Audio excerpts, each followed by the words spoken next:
This is really important for two reasons. Number one, you're going to learn how you formed your identity in childhood based off of what your parents said and what your parents did. And number two, if you have children, this is going to help you form your children's identity to help them become a great adult as they grow up. And this is important for me to cover because in the coaching that I do, with Mindset University and working with people in group coaching throughout the entire year, I'm the person who talks to people and helps them identify their identity. And the reason why this is important is because you can always trace somebody's identity back to their parents, how their parents treated them, and how their parents spoke to them as well. And so here's the wild part about all of it. Most of that identity that we're talking about, you learned before you were 7 years old. It's kind of crazy. Not very much of it was learned after 7 years old. There might be a few pieces, maybe your first heartbreak, all of that. But when you look at it, you can start to see, oh my gosh, if it's 7, I have 3 kids under the age of 7 right now. Well, I need to really pay attention to the way I speak to them, the way I speak around them. And also, if you don't have any kids, but you want kids, this is really important for you to understand.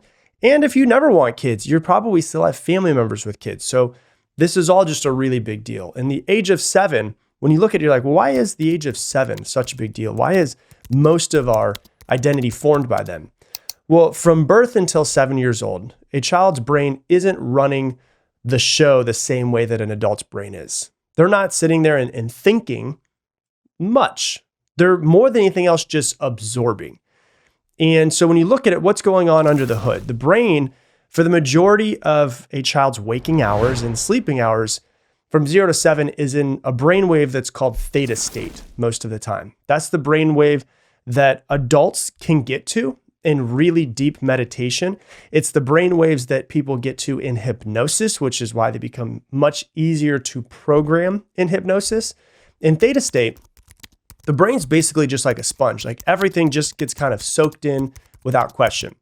And it's not deciding what's true and what's false. It's just kind of recording. And that's the way that most kids from 0 to 7, that's the majority of their waking hours. And so during this time, kids aren't yet able to deeply reflect on themselves. And they're not thinking like, who am I? What do I value? Instead, they're mirroring what they're doing. They're absorbing what they see. They're forming core beliefs about themselves, about the world, based on their environment. And these become their blueprints for identity, for safety, for love, for worthiness. And so when you look at it, the question I've always asked is like, okay, so if there's not a real sense of self up until after 7 years old, is there like no sense of self that a child has? It's not quite. There's a sense of self that children have, but it's just information more than anything else. And it's heavily shaped by outside input, not by inside input. And so a 3-year-old knows like, I am me and you are you, but they don't have a stable, independent identity. And so they're not consciously choosing beliefs. They're kind of just inheriting them. And around the age of 6 or 7, the prefrontal cortex begins to mature and brainwaves start to shift, meaning that kids begin developing more analytical thinking and more self-awareness.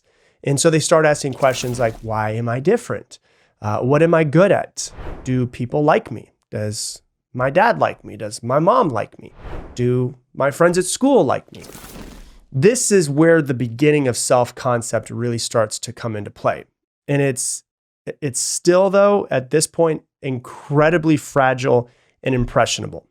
And so, there's research from Harvard Center of the Developing Child that emphasizes that core emotional patterns and beliefs are formed by interactions in the earliest years, especially in the relationships with caregivers. Because children, if a child has a mother and father, they're like, let's just say it how it is. If you're 3 years old, if you're 2 years old, like your mom and dad are like the gods of your world. And so whatever they say must be true. And so they just kind of take it all in. They don't sit there and go, well, did my mom just say that because she's mad at me, or she just say that because that's who I am? It's like, no, she said that I'm a bad boy. They just put it in, record it as true. And so these early experiences directly shape the architecture of a child's developing brain. And these beliefs are rarely conscious. But they become the lens, like these beliefs of themselves and of the world become the lens that we see ourselves through and we see others through as well. And this is what your children are going to see, the lens that they're going to see the world through. And it shapes how we respond to love and challenges and failures and money and everything. And so for people who are parents or want to be parents, if you're raising tiny humans, or you just want to even just better understand tiny humans, or you can better understand you when you were a tiny human, here's what you want to understand is that a child that's misbehaving is not usually misbehaving. They're becoming themselves in some sort of way. They're usually acting out because they need something. And so your words, when they're doing this type of stuff, are not just words. They are the scripts that will run in their head as a child and will become their quote unquote truths about themselves as adults. The amount of times that I have spoken with somebody and coached somebody and they have said, well, my mom said this, so I've always been that way. Or my dad said this, or my mom used to always say this. And like I can find somebody that's very shy and timid and they want to play small. And after talking to them for a little while in their relationship with their mom, their dad, and their childhood, at some point in time, it comes up that the parent says children are supposed to be seen, not heard, or your emotions are not welcome in some sort of way. And so children in that case, learn to like kind of turn themselves down. And so your words are not just words, like they're the literal scripts that run in their head as a child and become their truths as adults. And those scripts are very, very sticky. And so what helps in this situation is to speak identity over your child, not just behavior, right? So instead of saying something like, hey, good job, you can say stuff like, hey, you're really creative. Instead of saying you're so messy, you could say stuff like, I know you care about your space, let's tidy it up together. But be really, really careful how you use your words and how you label a child especially, but anybody, how you label somebody in the words that you use that could make them create their own label because they become what they think they are. And so if you say something like, you're so dramatic, the label that a child can create is, I'm too emotional, I'm too much, it's not safe for me to express. If you say something like, why are you so lazy? The label that they can create for themselves is like unmotivated, not capable, not enough. If you say something like, you never listen, then the label can be something like, I'm a bad boy, bad girl, I'm disobedient, I'm disrespectful. If you say something like, you're always getting into trouble, the label that they can create in their head is like, I'm the bad kid, I'm the troublemaker, I'm shameful. If you say something like a lot of parents say stuff like, you're too sensitive, then they create this label of like, I'm weak, I'm wrong for feeling my feelings deeply. If you say something like, you're driving me crazy, then they start to think like, oh, I'm a burden, I'm a problem, I'm a source of stress for my mom. If you say something like, I've heard a lot of people say that their parents said something like, why can't you just be more like your sibling? Like a lot of people I've heard say that, oh, your brother's so good in school, why can't you just be more like your brother? They create this label of like not enough and not lovable as is. I need to be someone different so that my mom loves me or my father loves me. If you say something like, what's wrong with you? Then their label they create of themselves is like flawed or broken and shameful. And so you want to start noticing how you're speaking to them, the labels that they can create of themselves based off of how you speak, but also labels that, you say directly to them.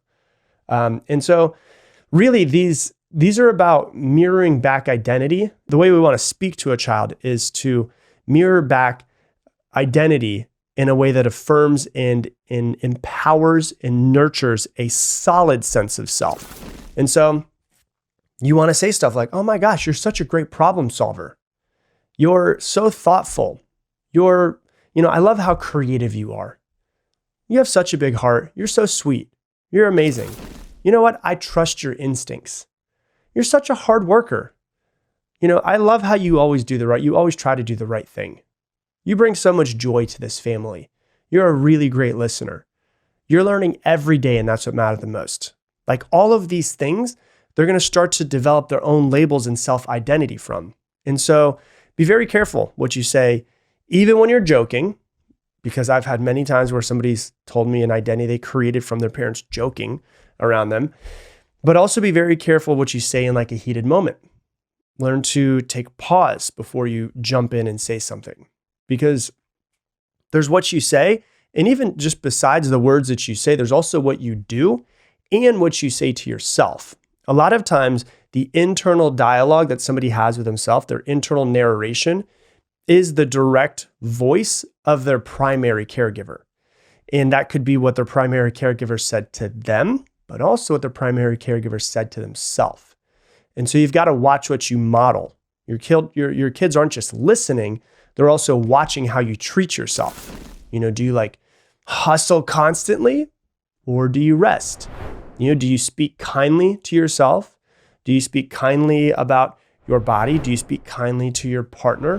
What do you say when you make mistakes?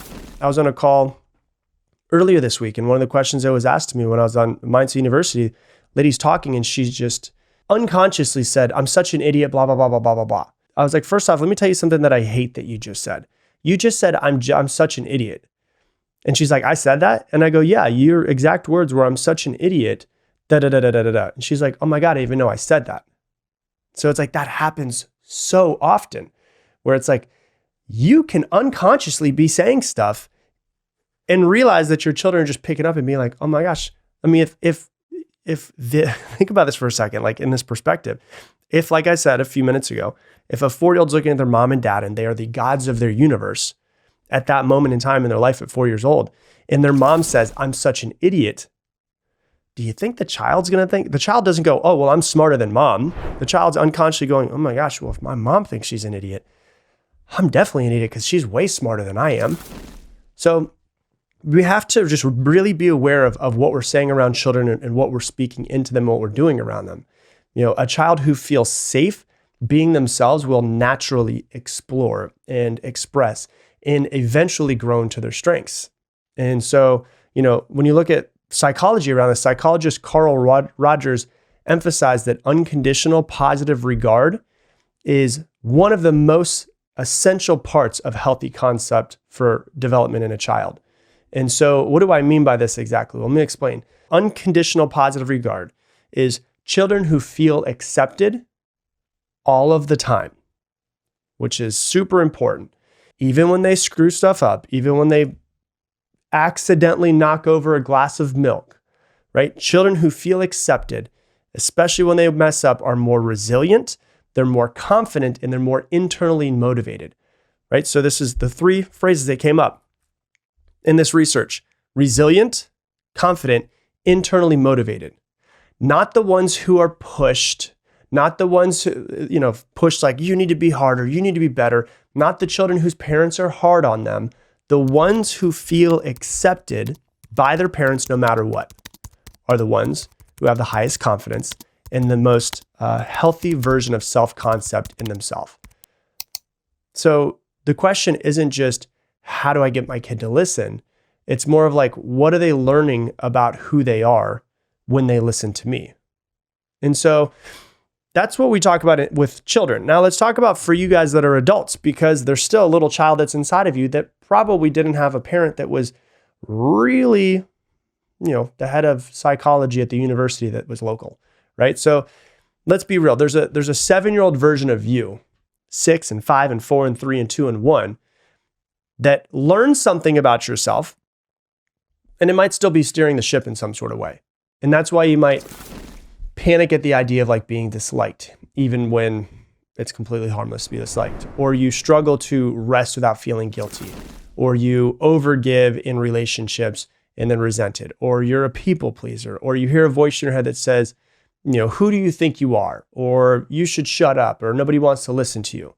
None of this makes you broken. It makes you normal. And it means that your early programming is still running in the background in some sort of way. But here's the truth that's going to set you free. You are not your childhood blueprint.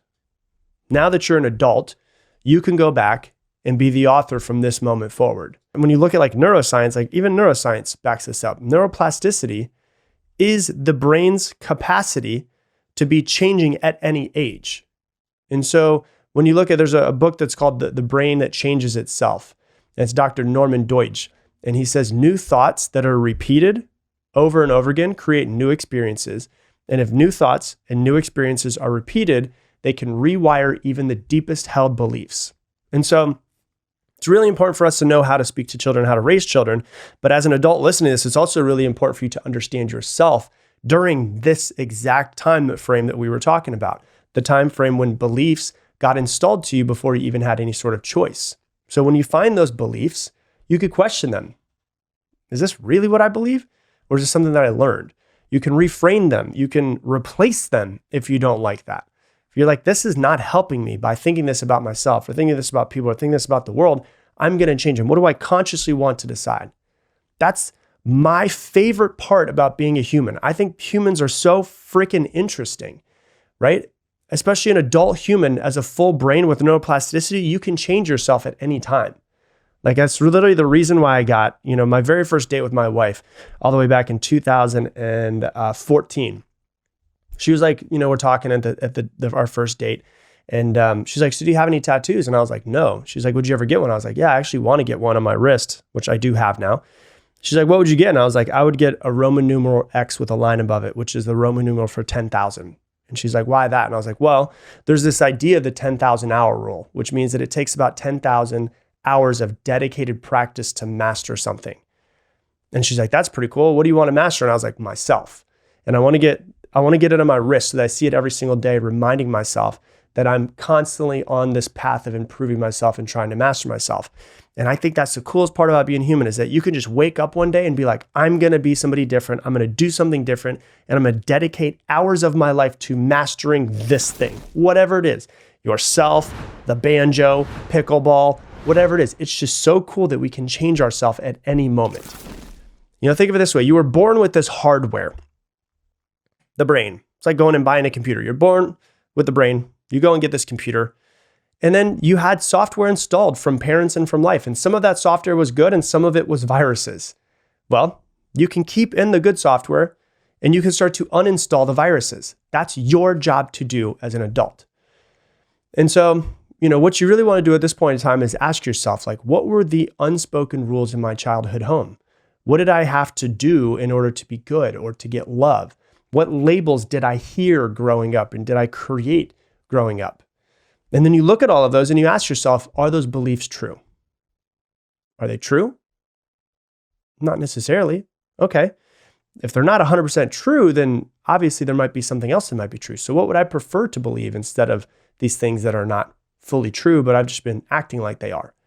Are these things helpful? Do I want to change them? Or do I want to be different? The next thing to do is to try to reparent yourself in some sort of way and to talk to yourself the way that you wish your parents would have talked to you. Say stuff, if you're afraid of failure because your parents wanted you to succeed and they were so hard on you. Okay, I am safe to try and fail. How do you wish that your parents would have spoken to you? I'm worthy of rest, not because I have to earn it, but because I exist. Little me did the best they could, but I choose differently now. So speak to yourself in the way that you wish your parents would have spoken to you. And if you are parenting, if you do have children, whether they're under the age of 7 or whether they're 19, like reflect daily on what your child is learning about themselves from your words, from your tone, from your energy, from your actions. Normalize emotions, celebrate their effort, affirm identities that are going to make them an amazing child and an even better adult. Give them labels that make up a great adult and help them in life versus hold them back in life. Not the ones that you say when you're frustrated at them. And so your identity and your children's identity isn't consciously chosen. And as we get older, we can reshape it. And if we are parents, you're not just raising a child, you're helping them form their lifelong sense of self. It's a pretty big duty. It's really, really powerful. And guess what? The more you grow yourself, the better you'll become at parenting yourself and also parenting your children. Hey, thanks so much for watching this video. YouTube thinks, based off of the stuff you've been watching recently, that this video right here is the next best video that would be great for you to watch. And if you want to subscribe, hit this button right here.